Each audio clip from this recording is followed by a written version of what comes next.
Bonjour et bienvenue sur Chef, je suis Sophie Plumer, votre hôte. Avec Chef, je dresse des portraits de femmes et d'hommes engagés dans leur entreprise, passionnés par l'intelligence collective et qui accompagnent leurs équipes de manière positive. Chef, c'est le podcast de ceux et de celles qui sont convaincus que, comme moi, bienveillance et performance sont indissociables.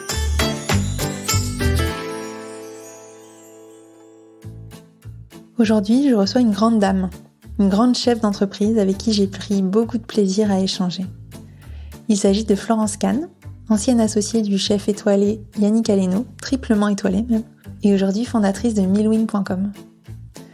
J'ai invité Florence sur le podcast pour parler de deux sujets qui sont pour moi des caractéristiques clés d'un bon chef, d'un bon manager, en tout cas d'un chef positif. Je veux parler de la générosité et de l'intérêt à l'autre. Mais cet épisode va bien au-delà de ces deux notions, car Florence, elle nous partage avec beaucoup de générosité la manière dont elle a construit son équipe, qu'elle a voulu comme une famille soudée autour d'elle. Elle m'a expliqué aussi comment elle a réussi à tisser des liens de confiance vraiment forts avec des partenaires aux quatre coins du monde. Et enfin, comment et pourquoi depuis quelques mois, elle a pris un peu de recul après avoir passé 20 ans les doigts dans la prise. J'aurais adoré écouter cet épisode quand je suis devenue manager il y a 6 ou 7 ans. Florence, elle pose vraiment les bases sur l'état d'esprit à adopter quand on est nommé manager ou quand on a une responsabilité d'équipe. Et elle nous livre tout un tas de conseils qu'elle explique avec beaucoup de simplicité qui, j'espère, pourront vous aider au quotidien. Voilà, je vous souhaite une très bonne écoute de ma conversation avec Florence Kahn. Je vous retrouve en fin d'épisode pour le débrief. N'oubliez pas de partager cet épisode à vos collègues, à vos amis, à votre boss, à votre RH, à toute personne autour de vous qui est en situation de management ou qui le sera demain. Voilà, bonne écoute. Bonjour Florence, bienvenue sur Chef. Bonjour Sophie. Florence, je suis vraiment ravie de te recevoir sur Chef. D'abord parce qu'en fait, c'est une super rencontre pour moi et un très beau cadeau que la vie me fait de te rencontrer. Car depuis le début de l'aventure du podcast, je voulais interroger quelqu'un qui puisse me partager un peu les dessous de la gastronomie française. J'ai pensé à plein de chefs, etc., mais je n'osais pas, je n'avais pas vraiment les contacts pour inviter ces personnes sur mon podcast. Et puis, je me suis dit que ça servait à rien de forcer le destin et qu'un jour, ça serait le bon moment. Okay. Et puis un jour, Marie-Aude, une de tes amies et collaboratrices, m'a contactée pour savoir si ça serait intéressant de nous mettre en contact. Je me suis dit, c'est le destin, la vie me fait ce cadeau. Parce qu'en fait, Florence, tu as un parcours vraiment hors du commun. Tu as été la directrice du développement international du groupe Alain Ducasse. Mm-hmm. Et puis ensuite, tu as été la cofondatrice du groupe Yannick Aleno, le chef triplement étoilé avec qui tu as créé un empire, je pense on peut le dire, dans le monde entier, un empire de la gastronomie française, puisque vous avez développé plus de 22 restaurants dans le monde entier avec Yannick Aleno. Oui. Depuis 2021, tu t'es lancée dans une autre aventure, mais toujours dans la gastronomie française et dans l'art de vivre à la française, ou en tout cas l'art de la table à la française, en créant millwin, qui est un e-concept store de la gastronomie et des arts de la table à la française, dans lequel on peut retrouver tout ton carnet d'adresses qui met en valeur la gastronomie française. Quand on a préparé cet épisode, tu m'as expliqué ton aventure, tu m'as expliqué qui tu étais, en tout cas quel chef tu es, quel chef d'entreprise tu es. Il y a deux notions qui m'ont marquée et qui ont attiré mon attention et dont j'aimerais discuter avec toi. La première, c'est la générosité. Et la deuxième, c'est l'intérêt à l'autre. Finalement, pour moi, l'un et l'autre sont indissociables. Donc, j'aimerais creuser avec toi ce que ça veut dire être généreux vis-à-vis de ses collaborateurs, ce que ça veut dire être généreux en management. Aussi, est-ce que la générosité et le business sont compatibles ?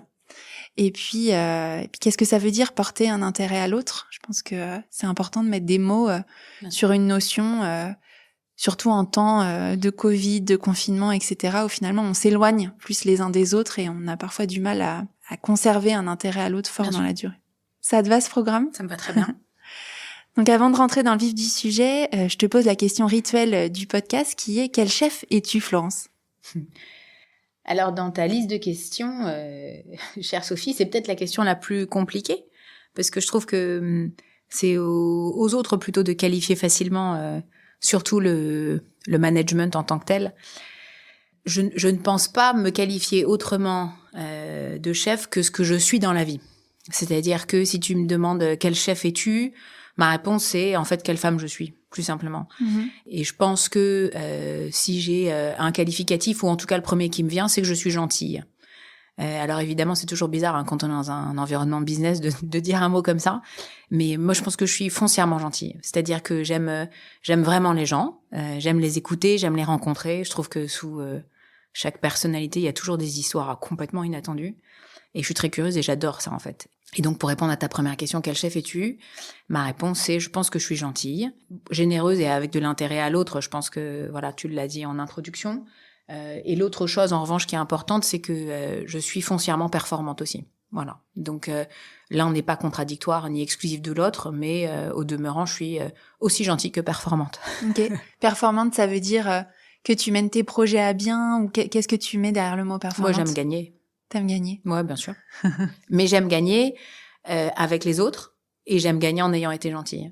C'est-à-dire que je pars toujours du principe que on peut y arriver en se comportant bien. Voilà. Ok. T'as évolué, je le disais en introduction, auprès de l'élite de la gastronomie française et mondiale. T'en fais toujours partie, même si t'es pas derrière les fourneaux, t'es vraiment un acteur clé de cette gastronomie. Qu'est-ce qui t'a le plus marqué, en fait, dans cette aventure, qui t'a fait grandir aussi ? Alors, dans ta question, il y a deux choses que j'ai relevées. Le premier, c'est qu'est-ce qui t'a le plus marqué et qu'est-ce qui t'a fait grandir ? Ça m'a inspiré deux types de propos. Qu'est-ce qui m'a marqué ? D'abord, j'avais pas d'attente. Je pense que c'est important de le dire, et on se l'était dit quand on s'est parlé au téléphone la première fois. Moi, j'ai pas de passion particulière. C'est-à-dire que j'ai pas eu vocation. Je n'ai pas de vocation, disons. J'ai pas eu vocation à être médecin, à être avocat. J'avais pas de drive spécifiquement. Et donc, j'avais pas de drive de gastronomie, encore moins que rien d'autre, parce qu'en plus, ça m'intéresse pas forcément. Enfin, j'aime bien manger, mais j'ai jamais eu une passion pour ça. Et donc, c'est le hasard de la vie qui a fait que je suis arrivée dans ce monde-là. Donc, j'avais vraiment pas d'attente. Je ne connaissais pas du tout ce monde-là, je l'avais même pas fantasmé. Et donc, quand je l'ai découvert, j'y suis vraiment arrivée comme un bleu, on a envie de dire. Donc, ce qui m'a le plus marqué, pour répondre à ta question, dans ce monde, c'est, j'ai envie de dire, plusieurs choses. D'abord, j'ai envie de parler d'engagement. C'est un vrai monde de passionnés. Je pense que, à part quelques ovnis comme moi qui sont passés par là puis qui sont restés, il y a que des gens qui veulent y être. C'est vraiment un monde qui est difficile, au sens où c'est un monde qui est exigeant. Ça demande du temps, de l'engagement. On arrive tôt le matin, on part tard le soir. Donc c'est en ça où j'ai été assez marquée, c'est de voir toutes ces populations qui sont, et toutes populations confondues, hein, parce que je veux dire, c'est pas un milieu qui est dédié à un CSP+, ou à, après t'as plus ou moins des typicités, mais globalement, t'as plein de gens qui ont envie de faire ce métier-là, qui peuvent venir de plein de milieux sociaux différents. Donc c'est ça, c'est l'engagement, la loyauté, l'envie, et le fait d'être au service, voilà, de ce métier-là, après avec évidemment la notion de service, au service du métier, et puis au service en salle. Ça, c'est ce qui m'a le plus marqué dans ce monde. Ce qui m'a fait grandir, je dois dire que c'est pas le monde de la gastronomie en tant que tel, c'est le monde de l'entrepreneuriat. Quand je te dis ça, mon propos est un peu plus éclairant, et de dire que je pense que quand on s'engage à être chef d'entreprise, on est chef d'entreprise quel que soit son domaine d'activité. Et moi, j'ai piloté des entreprises qui ont eu du succès dans le monde de l'hôtellerie et de la gastronomie. Mais je prends demain en charge une boîte qui fait du cinéma ou qui fait des pneus. Évidemment, il y aura un temps d'adaptation parce que tu n'as pas l'expérience, tu n'as pas l'expertise, etc. Mais une fois que tu as compris les mécanismes et que tu t'entoures des gens qui sont compétents dans leur spécificité, ton métier, c'est d'être chef d'entreprise. Et donc, à la question « qu'est-ce qui t'a fait grandir dans ce monde ?», c'est surtout le fait d'être chef d'une entreprise qui croît. Parce que quand on est dans une entreprise en croissance, on apprend tout le temps des choses nouvelles. Chaque année qui passe, on a un nouveau vocabulaire sur des emprunts qu'on n'avait pas faits, sur des syndicats qu'on n'avait pas gérés, sur des licenciements qu'on n'avait jamais faits, enfin, sur des développements internationaux. Donc, voilà, c'est surtout ça, moi, qui m'a fait grandir. C'est le fait d'être une chef d'entreprise dans ce monde, certes, mais surtout une chef d'entreprise. Ok. En croissance avec, en permanence, des nouveautés, des nouvelles problématiques, en fait, où t'as dû apprendre à les gérer. Exactement. Ok. Je parlais de générosité en introduction. Toi, quelle est ta définition de la générosité ? Et en quoi c'est important pour toi d'être généreuse avec tes équipes ? Alors, elle m'a bien plu cette question parce que elle est complètement polymorphe et multiple, la définition de la générosité. Alors, ça tombe bien, tu me demandes ma définition. Donc, à mon sens, la générosité, c'est le temps. Et la réflexion que je me suis faite, je me suis revue adolescente, en train de passer des heures au téléphone avec mes copines. Et et tu passes 3 heures sur Michel qui a vu Caroline, qui machin, etc. Et donc, en fait, tu as un temps qui est complètement élastique. Et t'as aucun problème à le donner parce que justement, il est vide en termes d'occupation d'espace. Mmh. Et en fait, en grandissant, je préfère toujours dire grandir que vieillir. Je pense qu'il y a un moment où ça changera, je dirais en vieillissant, mais on essaie de tirer la corde, de grandir tant qu'on peut. Et je pense qu'en grandissant, la vie fait que tu as moins de temps. T'as moins de temps parce que tu trouves un mec, t'achètes ton appart, tu te mets à bosser, après t'as peut-être potentiellement un chien, tes parents à gérer, etc. Et donc, ce temps qui était une espèce de notion élastique se durcit et tu te retrouves face à une certaine inélasticité. Et donc, pour moi, aujourd'hui, la générosité, c'est vraiment le fait de donner du temps. Je pèse mes mots quand je dis ça parce que je trouve que c'est rare d'en avoir, du libre. Et donc, de pouvoir l'allouer à des personnes, ça, pour moi, ce sont des vrais actes de générosité. Le fait de donner du temps, de donner de l'écoute, et au sens un peu plus large, de faire de la place. Voilà. Et en quoi c'est important pour toi d'être généreuse avec tes équipes? Peut-être la manière dont tu l'as été, ou tu l'es toujours, c'est en leur accordant du temps, ou c'est autre chose? Je pense qu'il y a 2 choses, et on tombe sur ton propos introductif qui consiste à faire le pendant entre la générosité d'un côté et l'intérêt à l'autre. Pour moi, c'est bien 2 choses distinctes. C'est-à-dire que d'un côté, tu donnes du temps. Donc ça veut dire que quand on rentre dans ton bureau, par exemple, t'arrêtes de faire quelque chose. T'arrêtes de faire ce que t'es en train de faire, si évidemment tu le peux. Mais t'arrêtes de faire ce que t'es en train de faire et tu écoutes. C'est la capacité à hiérarchiser les problématiques pour se dire, OK, quand le mec il vient et que vraiment tu sens qu'il est en carafe, OK, on pose le stylo, on écoute. Donc ça, pour moi, c'est de la générosité. L'intérêt à l'autre, c'est de gratter tout ce qu'il y a derrière. Moi, un de mes grands principes de vie et donc aussi de management, c'est la notion du contradictoire. Moi, j'adore ça. C'est vraiment, je trouve ça toujours passionnant. D'abord parce que 9 fois sur 10, tu te fais détourner de tes premières idées, et ça, je trouve que c'est toujours formidable. Et puis, en plus, parce que le contradictoire est un très bon outil pour s'approcher un peu plus d'une certaine vérité. Donc, l'intérêt à l'autre, pour moi, c'est... typiquement, tu vois, quand tu te dis, t'as un conflit entre 2 mecs. T'as Mireille qui rentre dans ton bureau et qui te dit, voilà, ça s'est pas bien passé avec Pierre-Yves pour ABC des raisons. Moi, je n'ai jamais été voir Pierre-Yves en lui disant « Pierre-Yves, c'est pas bien ». Parce que, évidemment, mon schéma, il est très sommaire, mais tu comprends très bien les problématiques de l'entreprise. En revanche, j'ai toujours dit à Mireille « Watch out, 5 minutes ». Et donc, tu la mets de côté, la Mireille, tu vas voir le Jean-Pierre, et tu lui dis « Voilà, qu'est-ce qui s'est passé avec Mireille ?» Et sans rien, juste ça. Et lui, il te raconte sa version des faits. Et généralement, ce qui est génial dans la vie, c'est que tu te rends compte que ils ont tous les deux des trucs qui marchent pas, en fait, dans leur relation. Ça, j'adore. Et donc, 3e étape, et ça c'est mon moment préféré, tu les mets ensemble dans une pièce. Et quand tu les mets ensemble dans une pièce, ils se confrontent, et là, toi, tu vois ta vérité, et ton métier de boss, c'est de trouver un certain équilibre. Parce que à la fin de la journée, il y en a jamais vraiment un qui est blanc et l'autre qui est noir, donc c'est ton rôle de trouver de l'équilibre et de faire évoluer une situation positive. Ça, pour moi, c'est de l'intérêt à l'autre. Parce que c'est, encore une fois, c'est de la générosité parce que c'est du temps, ok? Parce que, tu vois, pas tous les boss se donnent la peine d'aller écouter la version de Jean-Yves avant de prendre la décision pour Mireille. Mais c'est aussi de l'intérêt à l'autre parce que tu prends le temps d'écouter et de comprendre. Et je pense que cet intérêt à l'autre, si quand on fait un point hebdo avec un de tes collaborateurs, tu prends aussi 5 minutes avant ou après. Moi, généralement, je préfère le faire avant parce que ça te donne un peu... J'adore cette histoire. Il y a des gens maintenant qui disent « Quelle est ta météo intérieure ?» Je trouve c'est à mourir de rire. Donc, ça te donne un peu la notion de la météo intérieure. L'état d'esprit du moment. Exactement, l'état d'esprit du moment. Donc, c'est voilà comment tu vas aujourd'hui, en fait. Et au sens large du terme, si tu prends 5 minutes de feedback pour savoir comment il va, après, effectivement, tu peux avoir d'autres couleurs qui arrivent dans le point hebdo. Mais ça, c'est de l'intérêt à l'autre. Donc, tu vas comprendre aussi, si tu as pris le temps de faire ça, le jour où tu as un conflit entre Mireille et Jean-Yves, ou je sais plus si c'était Jean-Pierre, ce qui est sympathique, c'est de se dire que comme tu as du feedback sur Jean-Pierre, tu sais qu'en ce moment, il traverse une période qui est pas forcément simple. Et donc, c'est ça, moi, que je trouve formidable dans le management, c'est de donner du temps, mais aussi de l'écoute. Et l'intérêt aux autres, to put a long story short, c'est l'écoute, à mon sens. Selon toi, est-ce que ça s'apprend d'être généreux, d'avoir de l'intérêt? Est-ce que tu l'as appris? Est-ce que tu l'as travaillé? Et puis, déjà pour toi, et puis ensuite, une deuxième question, je pose tout d'un coup comme ça, peut-être que tu pourras faire une réponse complète ou pas, mais est-ce que tu as appris en tant que chef, en tant que manager, t'as appris à tes équipes aussi à s'intéresser aux autres et à être généreux avec les autres? Ce qui est sûr, c'est que je pense profondément que être généreux demande plus de courage que d'être égoïste.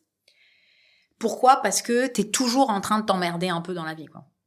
C'est-à-dire que tu préfères toujours juger sans comprendre, ça te fait gagner du temps, ça t'empêche de te remettre en question, c'est plus expéditif, donc c'est beaucoup plus facile, tu vois. Alors que quand tu pars du principe que... moi, j'ai passé toute ma carrière, quand j'avais qui que ce soit qui arrivait avec une problématique, qui me disait « il s'est passé ça avec Michel », moi, je passais 100% de mon temps à dire « t'en as parlé à Michel ». Et 100% des gens te disent « non, mais... » tu vois. Et donc... moi, je suis une passionnée des sujets d'inné et d'acquis. Je ne sais pas si la générosité est un inné ou un acquis. En revanche, je pense que on peut éduquer. Et je pense qu'en entreprise, il faut un peu se donner de la peine pour éduquer les gens qui demain auront à manager. Et ton rôle, je considère que quand tu décides d'être chef d'entreprise, parce que ça, en revanche, c'est un choix. Il y a un moment donné où tu décides. Ça veut dire que tu décides d'endosser quelque part, de prendre en charge une partie de la vie des gens. Et quand tu prends en charge une partie de la vie des gens, eh bien, va avec cette mission le fait de les aider à grandir. Et les aider à grandir, pour moi, c'est aussi pour partie les éduquer. Et les éduquer sur des notions de management qui vont leur faciliter la vie. Tu vois, et je pense pas que le chemin le plus court et le plus simple soit toujours le plus efficace. Et surtout en management. Je pense qu'il y a des gens qui arrivent un peu cassés. Et si tu prends le temps de bien t'en occuper et d'allumer la lumière, après, les mecs, ils te le rendent au centuple. C'est intéressant ce que tu dis, parce qu'en plus, en introduction, tu dis, quand je t'ai posé la question de quel chef tu étais, tu m'as dit « je suis fondamentalement performante ». Et donc, en t'écoutant, on pourrait dire performante, ça veut dire hyper efficace, qui perd pas de temps, etc. Mais sur des sujets de management, sur des sujets humains, tu vas, ce que je comprends, accepter. Alors c'est pas forcément perdre du temps, mais en tout cas passer du temps sur des sujets qui sont pas quantifiables, pour en gagner derrière, pour que tes équipes se sentent mieux, etc. Je veux bien que tu approfondisses un peu cette notion de performance managériale, peut-être. La performance managériale. En fait, moi, je considère que je suis très très mauvaise en lecture de CV, par exemple. Et ça m'a toujours saoulée, les lectures de CV. Je préfère, d'ailleurs, c'est marrant, on s'en était parlé, mais effectivement, je préfère rencontrer les gens, discuter un peu avec eux, parce que je pars du principe que ce que tu récupères quand tu prends quelqu'un dans ton équipe, c'est d'abord une personnalité. Et quand je dis une personnalité, c'est quelqu'un qui a envie, qui va être de bonne humeur tous les jours. Moi, par exemple, c'était dans mes entreprises, c'était absolument insupportable les gens qui font la gueule le matin, quoi. Alors moi, quelqu'un qui arrive et qui est déjà de bonne humeur, qui est, tu vois, de bonne aloi, et qui te dit voilà, moi, je suis optimiste, je suis enthousiaste, etc. Il faut pas sous-estimer en fait la puissance de ces valeurs-là dans une boîte, parce qu'effectivement, t'as la compétence en tant que telle, mais t'as l'ambiance. Je veux dire, une boîte qui fonctionne mais qui est plombée, à moyen terme, tu te casses la gueule. Ça ne peut pas, en fait, avancer, ou alors si, mais ça va consommer. Ça va consommer de la ressource, et donc ça va forcément atténuer la culture d'entreprise que tu veux y mettre en place. Les mecs, ils vont in and out, ils vont rentrer, ils vont sortir, et ce que je veux dire par là, c'est que tu vas peut-être faire tourner ta roue aussi vite que les autres, mais à quel prix, quoi. Ça va être, tes RH, ils vont être claqués parce que ils vont pas arrêter de recruter, les mecs, ils vont pas être contents. Et je trouve que moi, ça, c'est épuisant. Et moi, en tant que boss, ça me saoule, en fait, un management comme ça. La performance, c'est d'être transparent avec les gens. C'est de dire à une petite qui est avec toi depuis quelque temps ou quoi, c'est de lui dire, voilà, ça fonctionne, ça fonctionne pas. Et puis, il faut être, quand je dis la transparence, pour moi, c'est fondamental. Il faut dire la vérité aux gens. Il faut partir du principe que c'est pas grave si on sait pas faire. Qu'il faut apprendre à faire. Et après, en revanche, il faut juger. C'est-à-dire que toi, ton rôle de patron, c'est, tu sais faire ou tu sais pas faire, tu peux faire ou tu peux pas faire, t'as envie de faire ou t'as pas envie de faire. En gros, c'est les 3 critères qui permettent d'être performant. C'est t'as envie, tu sais faire, ou tu peux pas, parce que t'as des gens qui vont avoir l'envie de faire, mais qui vont pas en avoir la capacité. Et je trouve que dans ce monde où on part du principe que tout le monde est capable de tout, moi je suis pas du tout langue de bois, mais moi j'y crois pas du tout. En revanche, je pense que pas du tout le monde est capable de tout, bien au contraire. Ça déplace les gens en fait. Et déplacer les gens, pour moi, c'est une des pires épines que tu peux mettre dans une boîte. C'est mettre les mauvaises personnes au mauvais endroit. Et donc, pour revenir sur ton sujet de la performance, je pense que c'est prendre la main des gens, les mettre en situation d'y arriver, leur donner les outils pour y arriver, mais en revanche être limpide. Maintenant, tu sais faire, vas-y, je te regarde. Dans une semaine, si t'as pas réussi, on en tire les conséquences ensemble. Et donc, ça te permet effectivement d'abord de motiver les gens, et tu prends jamais personne en traître, tu vois. Et moi, je trouve que c'est sain comme management. Tu leur mets pas à l'envers, les mecs qui sont en face de toi, et puis tu les fais grandir. Ils comprennent, ok, t'as pas réussi, mais t'es probablement performant pour autre chose, donc on va... Et je pense que la performance d'une entreprise, si le patron, il est bien, son rôle, c'est de mettre les bonnes personnes aux bons endroits et de les faire accélérer. Tu vois? Je crois que ça, c'est... Et ça peut se faire dans la gentillesse, hein. Bien sûr, et pour savoir qui va où, il faut de l'intérêt à l'autre. Complètement. Mais complètement. Parce que si tu sais pas, si tu t'es pas intéressé quelques minutes ou quelques heures à ton collaborateur pour savoir si il va être mieux en finance, en RH ou en communication, en fait, tu vas forcément le mettre au mauvais endroit. Et je discutais avec un chef d'entreprise il y a pas très longtemps qui me disait qu'il avait recruté, je crois que c'était sa directrice de la com. Puis au bout d'1 an, ils se sont rendus compte que ça marchait pas, elle était en souffrance, etc. Parce que en fait, elle-même n'avait pas fait ce travail de mesurer ses forces et de savoir quelle pouvait être sa meilleure place dans une entreprise. Et eux l'ont fait avec elle. Et à la fin, ils se sont dit, mais en fait, c'est pas dans la com que tu excelles, c'est dans un autre domaine, j'ai oublié, mais qui n'avait rien à voir, dans les achats ou un truc comme ça. Et en fait, ils l'ont formée, ils l'ont accompagnée, et elle dit, mais maintenant, c'est un pilier de l'entreprise. Parce qu'elle avait un bon état d'esprit, parce qu'elle avait envie, comme tu dis. Mais juste, elle était pas au bon endroit. Bien sûr. Bien sûr. Mais ça, tu vois, c'est en ça où je trouve que c'est le rôle du chef d'entreprise. Donc, toi, en l'occurrence, c'est le rôle du chef. C'est ça. C'est de prendre soin des gens et de les emmener au bon endroit. C'est pour ça que je te parle de, quelque part, entre guillemets, d'éducation. Même si le côté éducatif, il est toujours un peu relou quand on en parle comme ça, mais c'est d'aiguiller, quoi, tu vois. Et il faut obligatoirement aiguiller dans la transparence. Tu peux pas bullshiter les mecs en face. Et d'ailleurs, tu vois, tu vires beaucoup plus facilement les gens, en fait, quand tu leur dis la vérité. Bien sûr. Parce que eux, pour peu qu'ils aient un tant soit peu de cerveau, et globalement, les mecs, ils en ont toujours un peu, hein, ils savent se remettre en question, et ils se disent, ok, bon, bah, voilà, on va pas... Et je trouve que, tu vois, le marché du travail, alors c'est une réflexion un peu plus large, mais je trouve que le marché du travail s'en porterait tellement mieux si les patrons faisaient aussi, tu vois, beaucoup plus ce travail-là d'accompagnement, parce que les gens auraient moins peur. Le problème, c'est quand tu dis pas les choses, tu figes. Et quand les mecs, ils sont figés, ça te fige une partie de l'entreprise et du système économique, même au sens large du terme. Les mecs, t'as peur de bouger, quoi. Parce que tu te dis, je vais pas retrouver, donc t'as peur de ça, donc t'es accroché à ton salaire, à ton machin. Et ça te fait des situations qui sont pas fluides. Ouais, parce que tu ne comprends pas pourquoi ça ne va pas, et donc tu perds confiance en toi. Et voilà, alors que si on t'accompagne bien vers la sortie, en fait, tu le prends comme une opportunité. Complètement. Et tu rebondis. Ouais, c'est ça. Je rencontre parfois trop souvent à mon goût, des managers qui pensent ou qui pensaient bien connaître leurs équipes. Et qui me disent non mais moi j'ai une super relation avec eux, ils me disent tout, etc. Puis bim, du jour au lendemain, il y a une démission, il y a un arrêt de travail, il y a un désengagement, il y a une déception, et là ils tombent de leur chaise. Quand on a discuté ensemble, j'ai vraiment eu l'impression que autour de toi, dans toutes ces années, notamment avec Yannick Aleno, t'as réussi à créer une team très soudée autour de toi. Tu me parlais presque de famille, où il y avait énormément de confiance, de transparence, d'intérêt, de générosité. Est-ce que tu peux m'expliquer comment t'as réussi à faire ça? Et peut-être, pour les chefs qui nous écoutent, leur donner quelques conseils, alors complémentaires à ceux que tu nous as déjà donnés, pour réussir à créer un clan un peu ou une team autour de soi qui permet d'aller chercher des challenges comme tu as pu réaliser avec le groupe Yannick Aleno notamment. Ouais.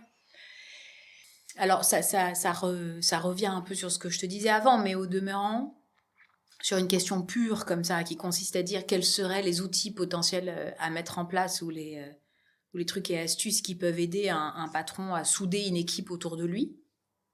Et tu vois, au moment où je te dis ça, je pense à tout l'amour que j'ai reçu et ça me fait sourire parce que je pense à tous mes gars et je me dis que je pense que j'ai bien fait le travail, tu vois.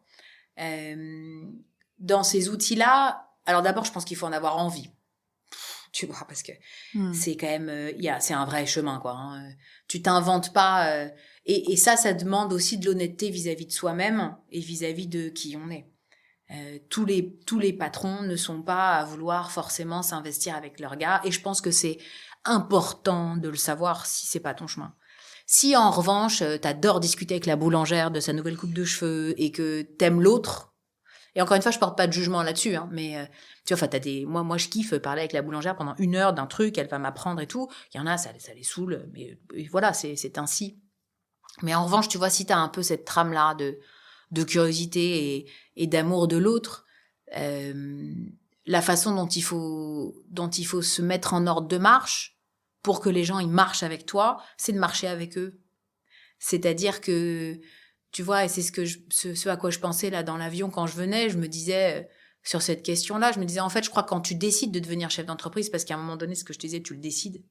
Enfin, ça fait vraiment partie d'un choix de vie. Ça veut dire que tu te donnes les moyens d'avoir les moyens, d'être en position de pouvoir un peu changer les vies des gens. Alors, on dirait que ça peut être perçu de façon très orgueilleuse, hein, ce propos, mais je pense que c'est quelque part une certaine vérité. C'est-à-dire que si tu considères que les gens ils marchent avec toi, eh ben tu peux par des phrases quotidiennes, par l'attention que tu peux leur donner, par les moments que tu peux passer avec eux, tu peux vraiment, je pense, changer la vie des gens. Et moi je trouve ça, je trouve que c'est un don de Dieu. Enfin tu vois, c'est vraiment une gratitude énorme de te dire que tu as pu aider. Moi, tu vois, j'ai une chance incroyable dans les équipes qui ont marché avec moi. Il y en a beaucoup aujourd'hui qui sont entrepreneurs, qui ont monté leur boîte, qui ont du succès. Je sais qu'ils continuent tous à se voir. Enfin, tu vois, et tout ça, pour moi, c'est la plus grande des gratitudes. Après, pour être un peu plus... alors, j'ai envie de te dire, si tu fais une espèce de manuel pour les nuls, donc tu vois, tu pars du principe que le mec, il aime pas vraiment ça, mais qu'il a envie un peu de le faire. OK. Donc, son truc et astuce, ce serait de regarder typiquement... Alors, bon, après, j'ai envie de te dire ça, puis après, je suis en train de me dire, avec les hashtags MeToo, on est mal barré, mais par exemple, dire aux filles quand elles sont jolies. Tu vois, moi je dis toujours aux filles qui bossent avec moi quand elles sont jolies, c'est tellement sympa. Enfin, tu vois. Alors je te dis pas c'est super, t'as un super décolleté, Mireille, c'est top. Non, ça c'est pas l'idée, mais tu vois, c'est vous avez changé de lunettes ou c'est joli cette couleur de cheveux ou tu vois, donner un peu en fait. Il faut donner un peu aux gens et c'est ça, et c'est de dire dis donc ça va aujourd'hui, t'as l'air un peu gribouille, enfin tu vois, prendre un peu le temps à la machine à café, le truc classique, mais c'est vrai, c'est exactement ça. Et puis après se dire, donc ça, c'est ton premier truc pour les nuls. Après, en fait, c'est avoir des relations humaines classiques, j'ai envie de dire. Oui, c'est pour ça que je te dis, ça c'est le manuel pour les nuls. Voilà. Donc tu regardes les différences qu'il peut y avoir au quotidien chez les gens. Déjà, ça va t'obliger à les regarder, donc c'est pas plus mal. Et puis les noter avec un aspect positif.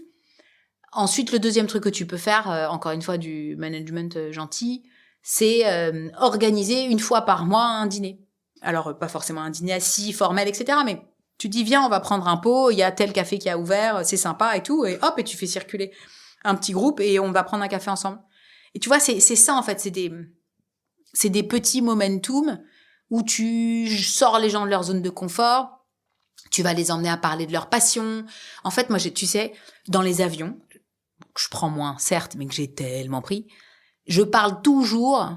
comme les chauffeurs de taxi à New York. Tu vois, je parle toujours aux chauffeurs de taxi, je parle toujours au mec assis à côté de l'avion, dans l'avion à côté de moi. Alors, pas 3 heures parce que c'est relou, mais 5 minutes. Et en fait, tu te rends compte, tu me diras, sur le Paris-Nice, 9 fois sur 10, je parle pendant 1 heure.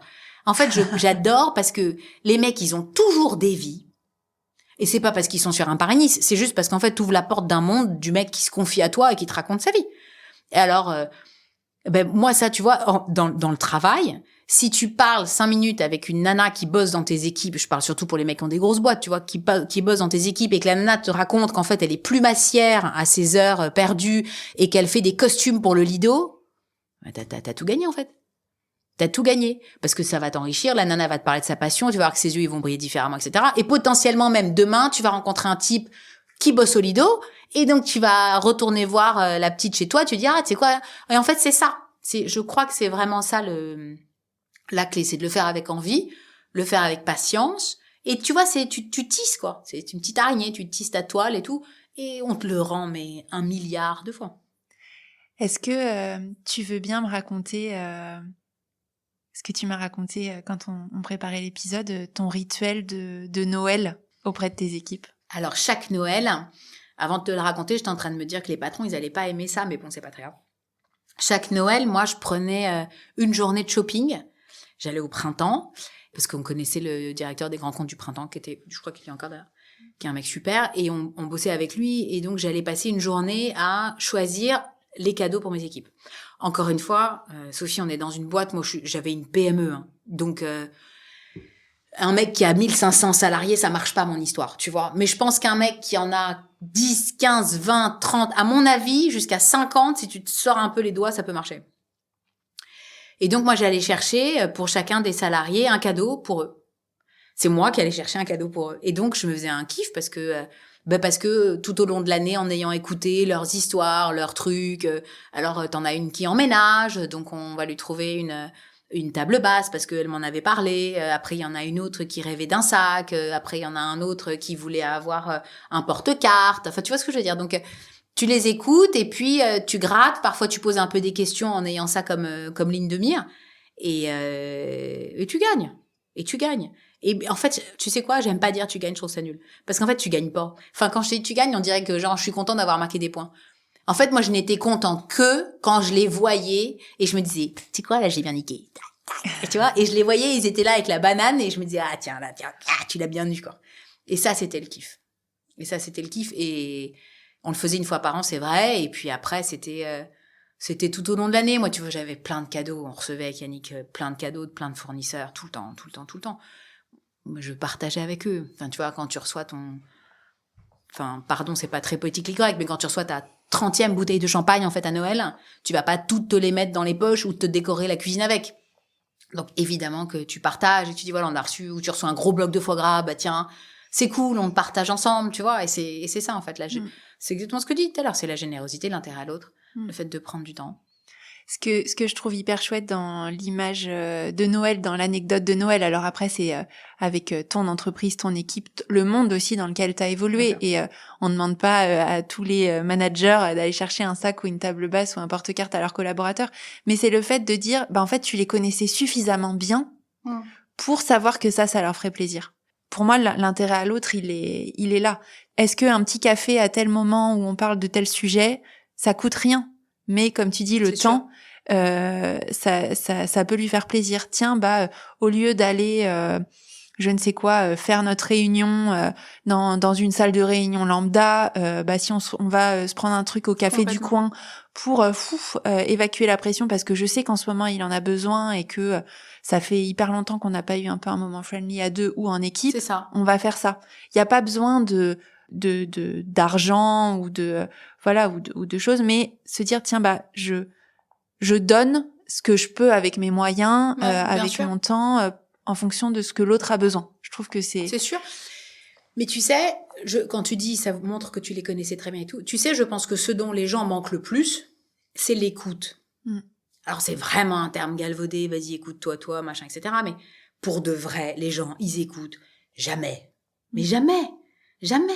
Tu rencontres n'importe qui, tu lui racontes un truc, les mecs, ils t'écoutent pas, en fait. Si tu écoutes vraiment ce que la meuf en face, elle te raconte, mais tu passes devant 90 personnes. Tu vas beaucoup plus vite, en fait. Donc, c'est juste te focuser. C'est te concentrer, écouter ce qu'on te dit, tu vois, l'écouter, l'entendre, l'intégrer, et donc après, potentiellement, en fonction de tes capacités mnémotechniques, le retenir, tu vois. Et après, tu t'en sers. Et ça, c'est pour moi, c'est une des meilleures armes.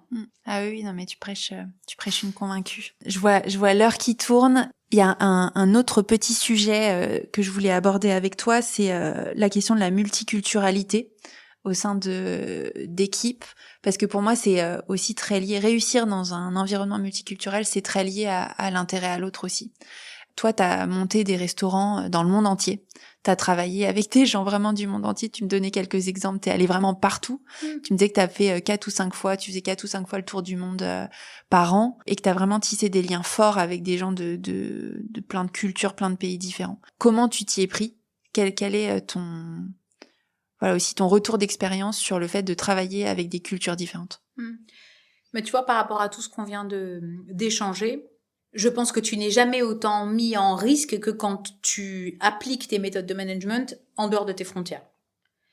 Parce que aujourd'hui, tu essaies de piloter tes équipes avec tes prérequis, ta connaissance, ton expérience, ton éducation et ton paramètre de modèle de valeur culturelle.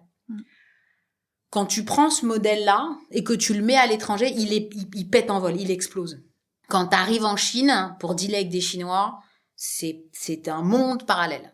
C'est la même chose quand tu dis, alors c'est le mainland China, donc avec les Chines continentales, c'est la même chose avec les Chinois de Hong Kong, où c'est encore un autre trip, c'est la même chose avec tous les pays d'Asie. Le Japon, c'est encore un autre monde, la Corée, c'est encore un autre monde, tu vois, donc chacun des pays a vraiment ses spécificités. Tu pourrais tirer des traits un peu communs sur les Asiatiques en général, les Russes, et puis après, quand tu vas de l'autre côté du monde, c'est la même. Les Américains, c'est encore une autre histoire, donc le fait de faire de l'international, comme on dit, ou en tout cas d'avoir la chance d'exporter ton modèle de business à l'étranger, c'est pour moi la meilleure façon d'éprouver ce que tu penses être une certaine vérité.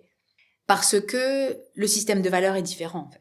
C'est des gens qui ont pas la même éducation, ou la notion de sourire même, tu vois, elle est différente. Moi, j'ai toujours été marquée par... c'était un truc que j'avais constaté quand j'étais jeune, hein, mais tu vois, tu sais, nous, on compte, tu mets ton poing fermé et tu fais 1, 2, 3, 4, 5 en commençant par le pouce et en finissant par le petit doigt. Bah ça, par exemple, en Russie, ils partent à l'envers. Donc, ils lèvent d'abord... ils ont la main fermée, ils ont la main ouverte et ils ferment en commençant par le petit doigt. Ok. Mais par exemple, en Asie, ils commencent avec le poing fermé et ils ouvrent en commençant par le petit doigt. Ok. Donc, il y a plein de pays différents, en sachant que ce que je viens de te dire, potentiellement, c'est les uns et les autres. Oui, hein, oui. Mais en tout cas, manières de faire différentes. La manière de faire est différente sur un truc aussi basique que 1, 2, 3, 4, 5.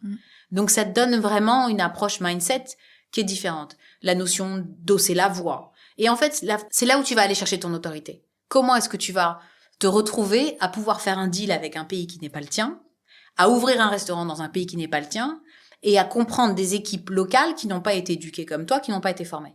Et donc ça, c'est... je trouve que c'est la meilleure façon de passer au filtre de la réalité, les principes sur lesquels tu as pu fonder potentiellement tes croyances, tu vois.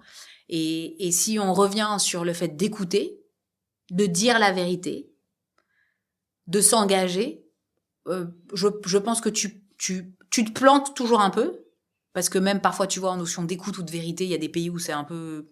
borderline, ça marche pas bien. Mais au demeurant, tu évacues 85% de la merde potentielle avec laquelle tu vas devoir gérer, quoi. Donc, quand tu prends une relation avec une culture que tu connais pas, déjà, t'écoutes, tu vois comment ils fonctionnent, et tu exprimes tes questions, tes doutes, ce que tu ressens, etc., pour que l'autre, il puisse t'exprimer la même chose aussi, c'est ça? C'est sûr. Moi, je me souviens le nombre de fois où je disais à mon client, mais il faut toujours qu'on se dise la vérité. Parce que on est déjà tellement à deux mondes, alors qu'on a le même âge, qu'on est d'un milieu socio-éducatif potentiellement le même, que tu vois, enfin, on parle tous les deux anglais couramment, donc on a déjà une base easy, mais malgré ça, tu vois, si tu dis une espèce de oui, mais que c'est pas un oui franc, le mec il pense que c'est oui, mais machin, un peu, tu vois, c'est alors plus encore avec l'Asie, moins avec les Américains. Les Américains, ils sont plus c'est plus facile, entre guillemets, de faire du business avec les Américains. Je pense que les relations humaines avec les Américains sont plus compliquées, mais les relations business avec les Américains sont plus simples. Les Asiatiques, tu sais, on dit les Chinois, c'est des gamblers. Donc, c'est des joueurs. Ils veulent pas forcément te la mettre à l'envers, mais ils veulent toujours un peu essayer. Donc, et c'est pas méchant, c'est ça qui est génial. C'est que, c'est juste, c'est quoi, viens, on l'attend quand même un peu. Donc, il faut que t'apprennes ces choses-là aussi. Et c'est, moi, je trouve que c'est super de faire du business avec plein de pays différents. Si t'as en face de toi des gens qui te donnent, tu en ressors 1000 fois plus enrichi. Florence, on arrive à la fin de notre échange. J'aurais encore 1000 questions, mais on va être raisonnable. Tu me disais que tu as vécu 20 ans les doigts dans la prise, à faire des tours du monde à n'en plus finir, à monter des restaurants, etc. Tu as décidé aujourd'hui de prendre un peu de recul, de ralentir un peu. Tu t'es installée à Nice, au soleil. Pourquoi est-ce que tu as fait ce choix et quel regard portes-tu sur cette vie à 1000 à l'heure que tu as portée? Alors, c'est pas forcément un choix que j'ai fait. C'est que c'est plutôt un choix qui s'est imposé à moi. Moi, j'ai clairement collapsé, hein, tu vois. J'ai pas eu Moi, j'étais une voiture de course très très bien huilée, et puis un jour j'ai pris un gros mur, quoi. Il y a un matin où je me suis plus levée. Donc, je suis pas sûre que j'eusse fait le choix volontairement si la vie ne me l'avait pas imposé. Ça, c'est pour répondre partiellement à ta question. Je suis hyper heureuse d'avoir vécu comme j'ai vécu, vraiment, parce que je trouve que c'est une chance folle, tu vois, d'avoir... C'est marrant d'ailleurs, parce qu'il y a pas très longtemps, je sais plus à quelle occasion, il y a un de mes gars qui avait envoyé un message à plein de gens en disant... Enfin, tu vois, toute notre équipe, alors que tout le monde est dispatché maintenant un peu partout, tu vois, en disant c'est fou quand même tout ce qu'on a vécu, quoi. Et c'est vrai, c'est fou ce qu'on a vécu. Enfin, moi, ma DAF, elle me disait tout le temps, elle me disait, putain, tu sais quoi, si on nous dit... Si on nous avait dit qu'avec notre mini hache, tu vois, on aurait abattu la forêt, on aurait regardé les arbres au début, on a fait non, tu sors même pas le couteau, quoi, tu vois. Donc ça, c'est, j'ai un regard vraiment de grand amour, tu vois, de tout ce que j'ai fait, beaucoup d'amour pour mon ancien associé avec lequel j'ai vécu 10 années formidables, évidemment pour mes gars sans lesquels, tu vois, rien n'aurait été possible. Mais en même temps, et c'est souvent un truc que je leur disais, ça s'est pas arrêté en fait. Tu vois, j'étais là, tu vois, tu l'as vu dans l'hôtel dans lequel on est aujourd'hui. Quand tu es arrivé, j'ai fait la bise à Beryl qui a travaillé avec moi. Tu vois, il y a 2 jours, j'étais au Grand Hôtel du Cap avec un de mes anciens chefs en train de bosser sur un truc. Enfin, tu vois, je pense que, et c'est ça qui est super. Alors c'est marrant, c'est tellement enfantin quand je dis des trucs pareils, mais c'est quand tu donnes de l'amour et que les gens ils t'en rendent, tu tisses des vraies relations. Et ces relations, elles s'effacent pas. Elles s'effacent pas. Tu prends des nouvelles. Tu vois, alors il y a un autre truc que tu pourras mettre dans le comment s'attacher les gens à soi pour les nuls. C'est quand tu penses à quelqu'un pour un truc, il faut tout de suite lui dire. Moi, ça, je le fais tout le temps. Genre, mais je l'ai fait il y a pas longtemps, c'est sur quoi? Ah oui, avec une fille qui bossait avec moi, où on avait rigolé sur l'intitulé de poste d'une nana. Et j'ai reçu un message d'une nana qui avait un intitulé de poste complètement ridicule. Et donc, je lui ai forwardé en lui disant, tu avais connu le poste machin, voilà pour toi le poste machin. Et donc, on avait rigolé. C'est important, je pense, de garder en spontanéité.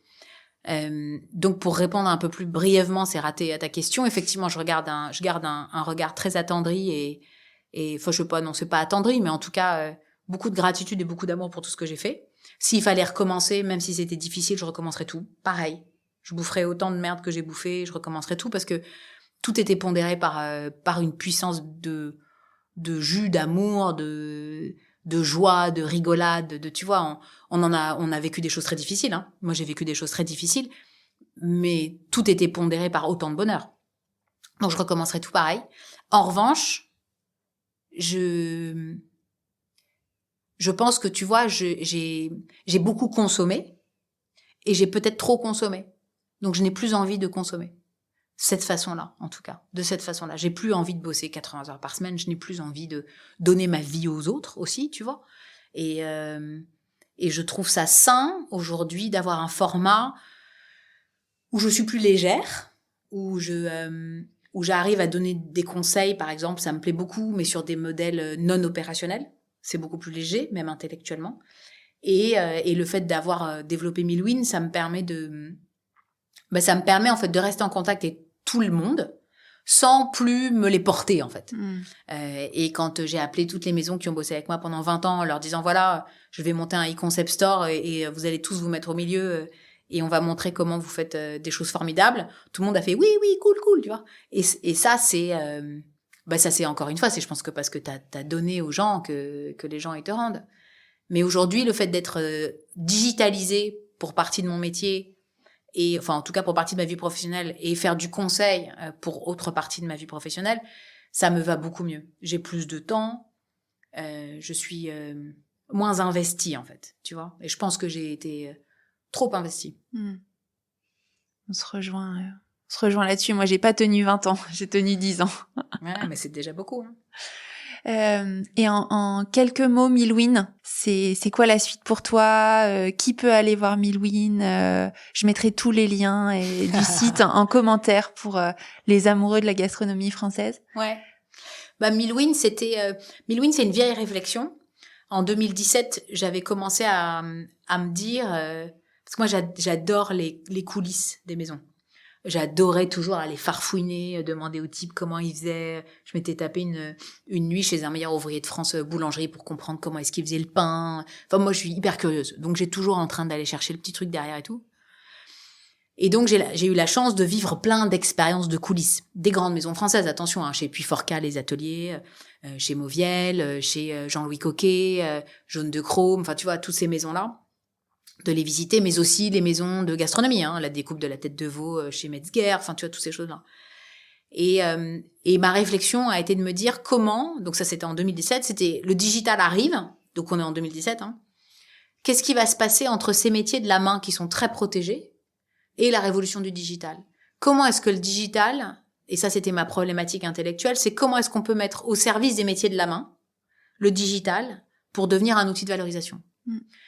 À partir de là, j'ai commencé à me renseigner sur toute cette problématique-là au sens large du terme et à réfléchir à une plateforme qui serait une réunion de ces métiers et un outil de média qui permettrait de les valoriser, à la fois avec de l'e-commerce, mais aussi avec du contenu et des expériences. Donc aujourd'hui, Milwin, c'est ça, c'est la conjugaison, donc on se prénomme e-concept store. L'idée, c'est à la fois de pouvoir réunir des marques de gastronomie, d'art de la table, d'ustensiles de cuisson, de photographie culinaire et aussi ce que j'ai appelé les curiosités. Donc de réunir des produits qu'on peut acheter en ligne avec des sélections qui sont faites qui sont déjà faites pour vous, que moi je fais. Typiquement, c'est le bon saumon avec la bonne trancheuse, avec la bonne planche, avec les bonnes épices, tu vois. Et donc on facilite la vie des gens avec ça. Mais aussi, c'est la possibilité d'acheter des expériences où on va rencontrer tous ces passionnés.